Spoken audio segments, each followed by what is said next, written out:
if we want really to understand how the innovations are introduced in the classroom, is it necessary to combine some evidence from the digital source, but also from the physical context? Ja 2018. aasta kevadel piloteerisid siis Eesti õpetajad meie digitaalseid õppematerjale tundides ja meie analüüsisime seda kogemust läbi siis erinevate vaatenurkade. Et ühelt poolt me kogusime nii-öelda neid klikke digitaalse õppematerjali peal, mida me siis nimetame õpianalüütikaks. Teiselt poolt me käisime neid klassis neid tunde vaatlemas, mille jaoks me kasutasime observaatorrakendust, et seda dokumenteerida. Ja kolmandaks me kogusime õpetajate endi poolt siis tagasisidet, et pärast piloottunni läbiviimist nad nii-öelda kirjutasid meile väikese reflektsiooni, kuidas neil läks ja mida nad siis nii-öelda kogesid. Et seega see meie uurimissuund tegelikult ühelt poolt tegelebki sellega, et digitaalne õppevara iseenesest ei ole asi iseeneses, et sinna ümber on vaja luua ka mõtestatud õpitegevused, aga uurimuslikult võib-olla suuremat huvi pakub meile isegi see, et kuidas seda kõike analüüsida. Et kuidas me tegelikult saame aru, kas see, mis seal klassiruumis toimub, toetab õppijat ja kas need õpitegevused on siis nii-öelda, kas see tehnoloogia annab mingi lisandväärtuse.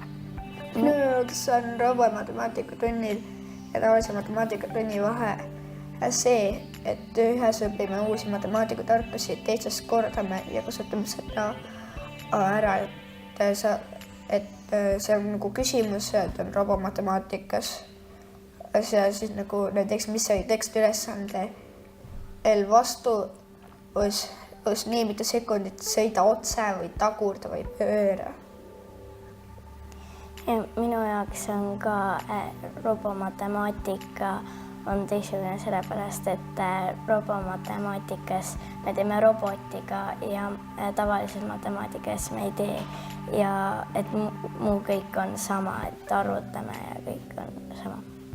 Robotitega matemaatikatund annab õpetajale kindlasti sellist huvi endale ka, et see on laste jaoks põnev, aga tegelikult see teeb endale ka asja palju põnevamaks, et saab leida sellise uue nurga, kuidas matemaatikat õpetada, et laste jaoks on ka põnev, kui saab midagi teistmoodi teha. Et see ettevalmistusprotsess on kindlasti võrreldes matemaatikatunniga tibakene pikem. Mitte tibakene. Ettevalmistusprotsess on kindlasti võrreldes matemaatikatunniga palju pikem ja aeganõudvam.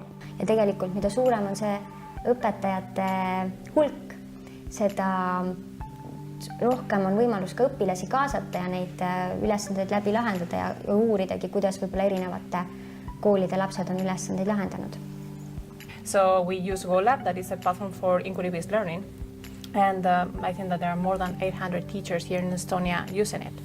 So what we tried to do was to see also how the social processes were related to the adoption of this innovation in the classroom. And what we realized was basically that in that specific case, whenever teachers were already sharing the materials with others, those materials were much more prone to be adopted in the classroom. And then when it was going even deeper, like towards collaborating in the creation or even the fact of publishing it in an open repository, the chances were duplicating or even triplicating. So it was a clear change and obvious evidence about how it was related to one each other. What I mean is that we are doing a lot of research at the universities in Estonia, but maybe a lot of these results of these researchers or a lot of these projects are just stopping once their research is finished, which is different with us, and this is what we don't want to happen anymore because it stops on how the innovation of education in Estonia, and Estonia is well known for innovations in education, so maybe this is the most important thing about this project.